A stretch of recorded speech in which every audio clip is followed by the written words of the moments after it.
Jacob lived in the land of his father's sojournings, in the land of Canaan. These are the generations of Jacob. Joseph, being 17 years old, was pasturing the flock with his brothers. He was a boy with the sons of Bilhah and Zilpah, his father's wives. Joseph brought a bad report of them to their father.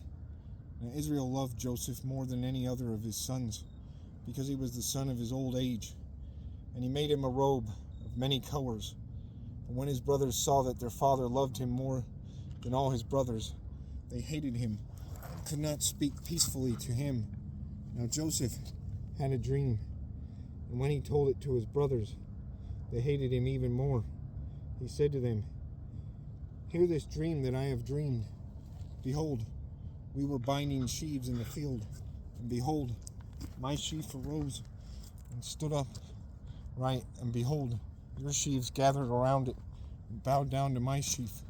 His brothers said to him, "Are you indeed to reign over us, or are you indeed to rule over us?" So they hated him even more for his dreams and for his words. Then he dreamed another dream and told it to his brothers and said, "Behold, the sun, the moon, and 11 stars were bowing down to me." But when he told it to his father and to his brothers, his father rebuked him and said to him, "What is this dream that you have dreamed? Shall I and your mother and your brothers indeed come to bow ourselves to the ground before you?" And his brothers were jealous of him, but his father kept the saying in his mind. Now his brothers went to pasture their father's flock near Shechem, and Israel said to Joseph, Are not your brothers pasturing the flock at Shechem? Come, I will send you to them. And he said to him, "Here I am." So he said to him, "Go now, see if it is well with your brothers and with the flock, and bring me word."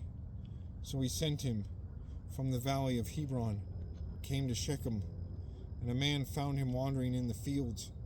And the man asked him, "What are you seeking?" "I am seeking my brothers," he said. "Tell me, please, where they are pasturing the flock." And the man said, "They have gone away. For I heard them say, 'Let us go to Dothan.'" So Joseph went after his brothers and found them at Dothan.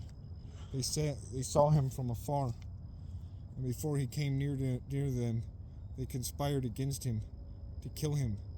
They said to one another, "Here comes this dreamer. Come now, let us kill him and throw him into one of the pits.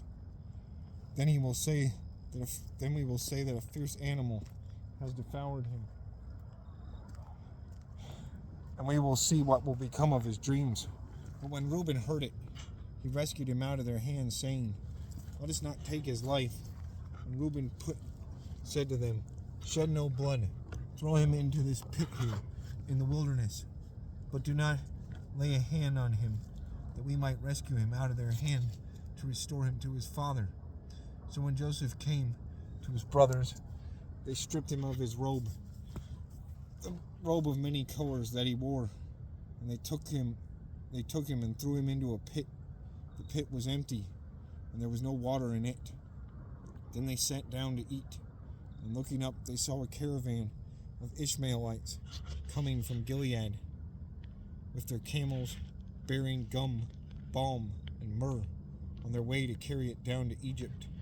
Then Judah said to his brothers, "What profit is it if we kill our brother and conceal his blood? Come, let us sell him to the Ishmaelites.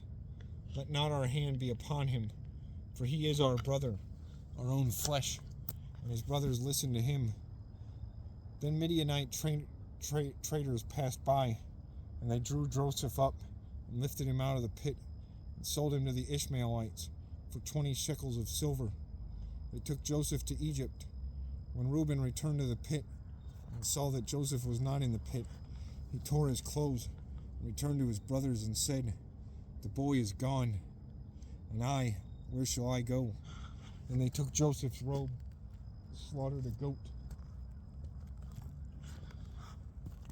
and dipped the robe in the blood. And they sent the robe of many colors and brought it to their father and said, "This we have found.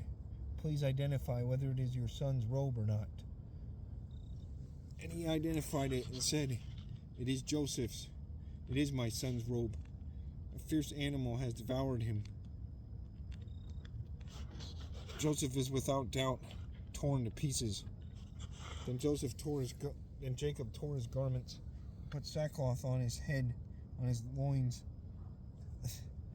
and mourned for his son many days. All his sons and all his daughters rose up to comfort him, but he refused to be comforted and said, "No, I shall go down to Sheol to my son, mourning." Thus his father wept for him. Meanwhile, the Midianites had sold him in Egypt to Potiphar, an officer of Pharaoh, the captain of the guard.